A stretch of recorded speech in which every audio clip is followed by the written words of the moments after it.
Welcome to our next lesson in quadrilateral.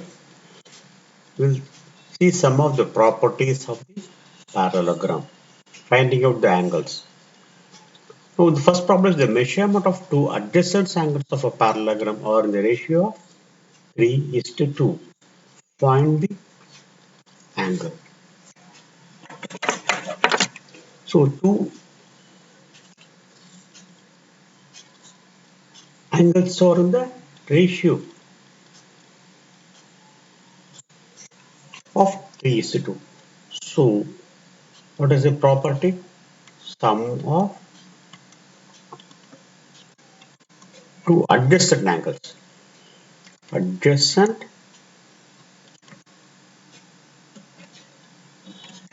is equal to 180. In a parallelogram, so two consecutive angles is called adjacent angle. These two or these two or these two or these two. Sum of two adjacent angles of parallelogram is equal to 180 degrees. Now if we take UCSS in the ratio of 3:2, so let's say one angle is equal to 3 by 5 multiplied by 180 is equal to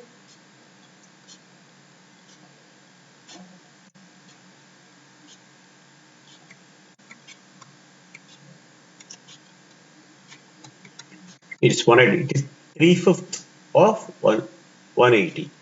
Next other angle is we can work it as 2/5 of 180 is 72, or it is simply 180 minus 108. This way also we can find out. This is 180 minus 108. The property is two adjacent angles. To know the meaning of the adjacent means two consecutive. So angle, either angle A plus B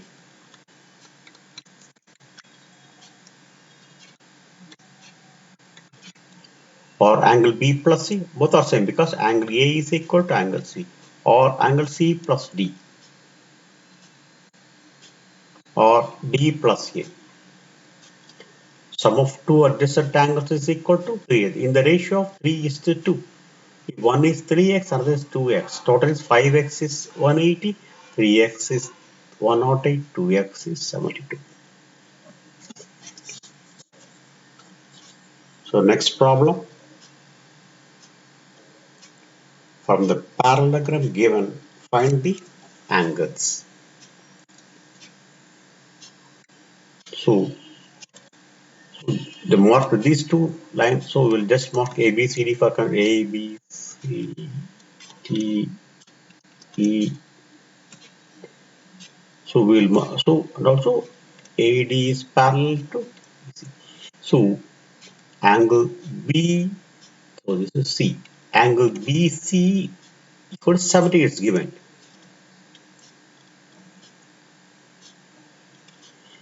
So what about angle C? Angle D is equal to external angle C because these two parallel lines AD is parallel to BC. Or we can do one more way. Angle ABC, the total angle is equal to BC. All this is alternative angles because two lines are parallel. You can extend this line. This angle is equal to this. This is 70 means the total angle is 70. It's equal to 70 degrees. When B is equal to 70 is equal to D. Angle D is equal to D is also equal to 70. Now ADB is given as 40. The remaining Z equal to 70 minus BAD. 70 minus 40 is equal to 30 degrees. When 40 and equal to Y, this is alternative angle again. Angle angle ADB is equal to angle DBC because they are parallel, no, already angle. So therefore y is equal to,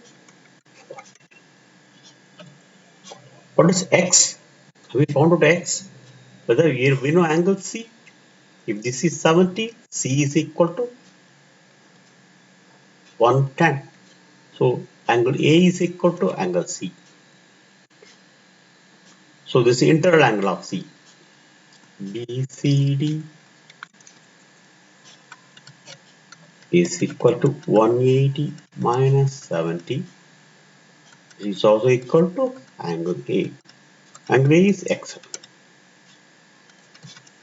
This is angle x. Angle A is equal to angle C. C is also 110.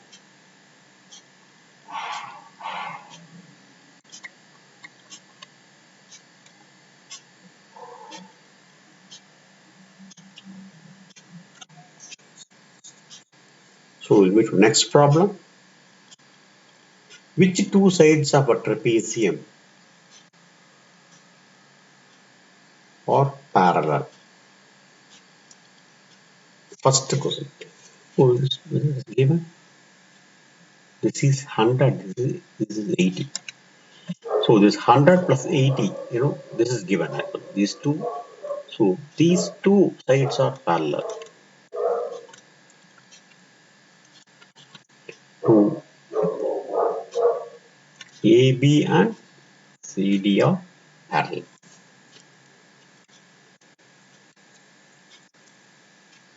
If the sum of the angles, this is a trapezium. First problem is this one.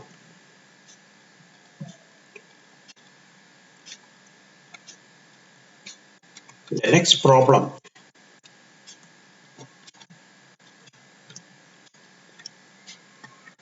It is given AB and DC are parallel. If you put like this, it is given. So we have one angle is 60. We have to find out B. Angle B is equal to 180 minus 120 is equal to 60 degrees. That is the answer.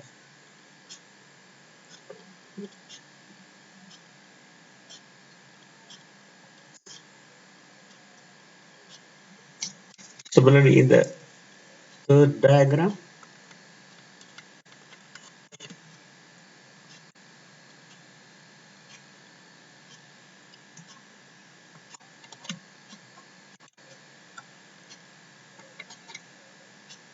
so angle C plus D is equal to 180. So angle B is equal to 180 minus C is equal to 180 minus 120 is equal to 60. Here is given AD and DC because AD is parallel to BC. It's given.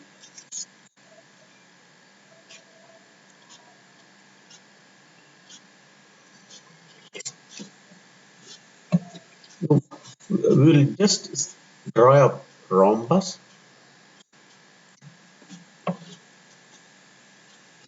So what is the use of this rhombus? So we'll draw a line, divide the line.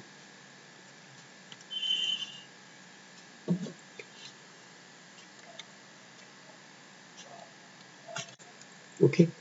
This is for practical work. We can first draw a line AB. So let us take this line as AB. Let us say it is 8 centimeters. How you would divide this line into two? We'll use the property of the rhombus.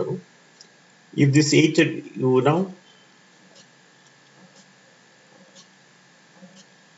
with A as base, now you draw an arc, it should be more than 4 centimeters. Then you need to divide. You take more than half the length. You take an arc of more than 4 centimeters, say 5 or 6. You draw an arc from A. One up, one down. From B, you draw the same measurement. You draw 2 up.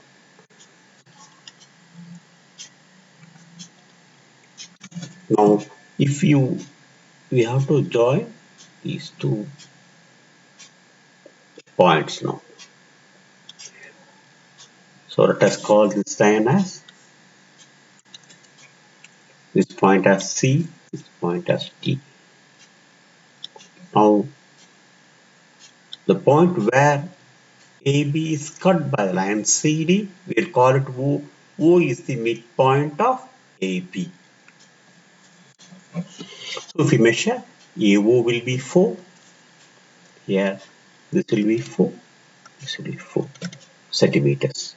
You please draw this, take a paper, draw this, you use a compass, you make an arc of more than 4 centimeters. Should be then only it will get cut. You take about 6. If you take less than 4, what will happen? The line will come here, it won't cut.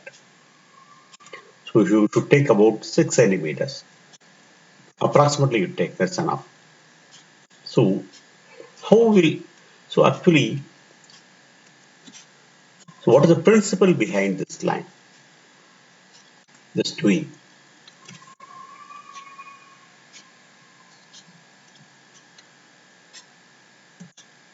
So this principle is used in many diagrams, and we use this principle for dividing a pictogram AB into 2 parts. Now this A is, now we are making arc for but some length AC. AC is equal to BC, same length. AC is equal to AD or BD.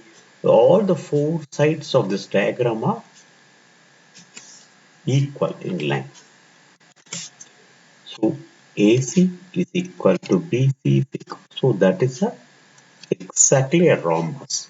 Rhombus means all the 4 sides of the 4 sides are equal in length. And what are the other properties? AB is a diagonal. AB and CD cut each other equally. Now, so what is the angle? This is perpendicular to each other. Perpendicular to each other. These are the properties of the rhombus. This property we use extensively because length of the arc is not important for us. We can take 5 or 6 centimeters or 7. If you take more than 8, it won't cut each other. It should be in between. If you want to divide off 8, you take between 4 and 8. Somewhere around 6 you take. Approximately you take and draw the. You try to draw the diagram and measure the lengths. And you try to measure all the angles also. This angle. You measure the angles.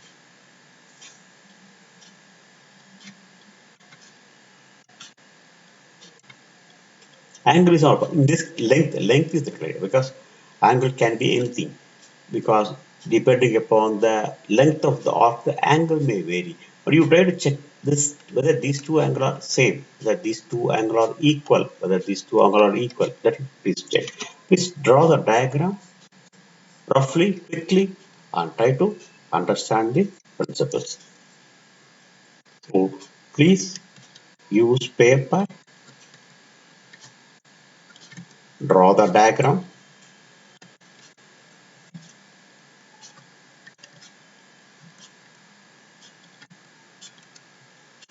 and observe. You try to measure the angle and observe. So thank you. This is for practical. If you in all these diagonals to understand the angles, try to at least do one lesson practically so that we will be able to remember the properties easily. Thank you.